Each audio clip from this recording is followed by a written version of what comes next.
Savannah from SilvanaKicks, and today I'm going to be doing an equipment review. So I have a lot of experience in point fighting and continuous and kickboxing fighting, and I kind of just wanted to help you out with some of the knowledge that I have in case you're having a hard time selecting the piece of gear and the company that's right for you. So I've been through my fair share of gear and brands myself, as well as passing them along to my students. So I just kind of wanted to help you out if you're having a hard time with the process of selecting gear. I have some pros, I have some cons, and hopefully it'll help you out. Before the review though, make sure you click the like and subscribe button so you can see more from me.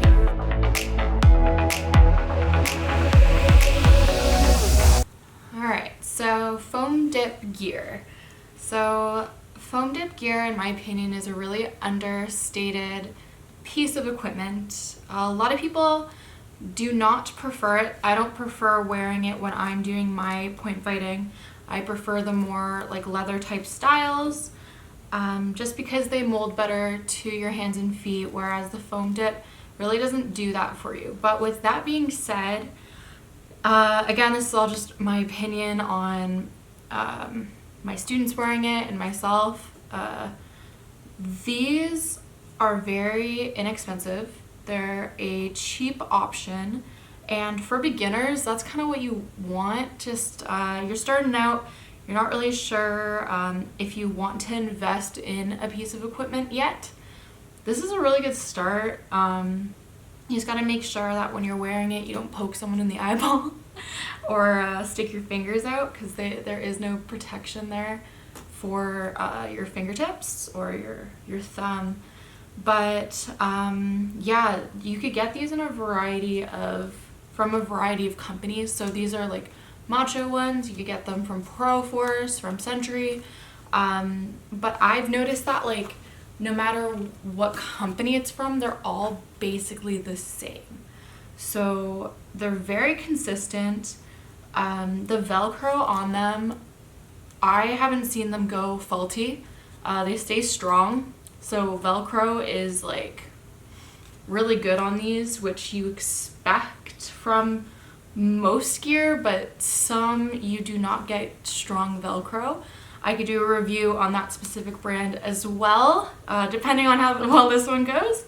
But yeah, so the main thing that I've noticed for like faulty, the first things to go on this type of equipment is where the bends are. So if you are closing your hand fully and reopening over and over again, you start to get the tear in the sides of the gear. So off to this side, off to where the thumb meets like the rest of the hand there. So the first thing to go is the rips.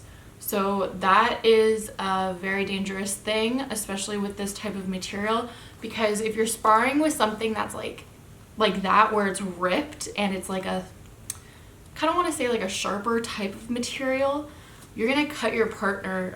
It's very dangerous. So if your foam dip, glove, or feet, if they're ripped, it's time for a new pair. But again, like I said, like they're not expensive. Getting a new pair, not a big deal, but you just need to keep an eye on that. The next thing to go, I've noticed, is where your fingers are. So here starts to kind of wear out and come off of the top of it. So again, like I mentioned, like it's pretty consistent across the board with all the brands. If they're foam dip, chances are they all react the same way, from what I've noticed at least. And then finally, the last thing, these are worn. So these are actually, I think these are my dad's.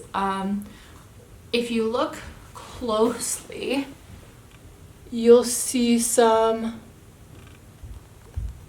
color on it. So the color I've noticed from like other pieces of foam dip is if they come in contact with each other, like say you guys are both like punching at the same time, or like one person's blocking as other person's doing back fist, whatever, if they collide, the colors kind of come off on each other. And although that's not a big deal, like that's nothing to really care about with the equipment itself, just like aesthetically it starts to look a little worn and straight up ugly in my opinion. Because especially when you get like white gear, you see all the colors. So if you're looking for some clean polished gear, this is not going to be clean and polished for long. But I think that they're a really good starter piece of equipment. If you're a beginner starting out, be my guest, try this out. As you get more advanced, I do recommend the upgraded gear where you get like the enclosed fingers, the upgraded type of material on it so these don't rip as often. But I could also do a review on all of the upgraded type of gear as well and do like a comparison between the companies that I kind of stick to, the ones that I use myself, and the ones that I have used in the past and why I don't use them anymore. So if you have questions, please feel free to let me know.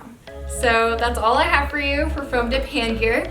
If you would like me to also review foam dip feet gear, please leave me a comment below and I'll make sure to do that. Just keep in mind that this video is not sponsored. This is just my experience that I've had with foam dip gear. But if you would like me to do some more reviews on other gear, please leave me a comment and make sure to subscribe. And see you next time. So this is what I have for you. This is what I have for you.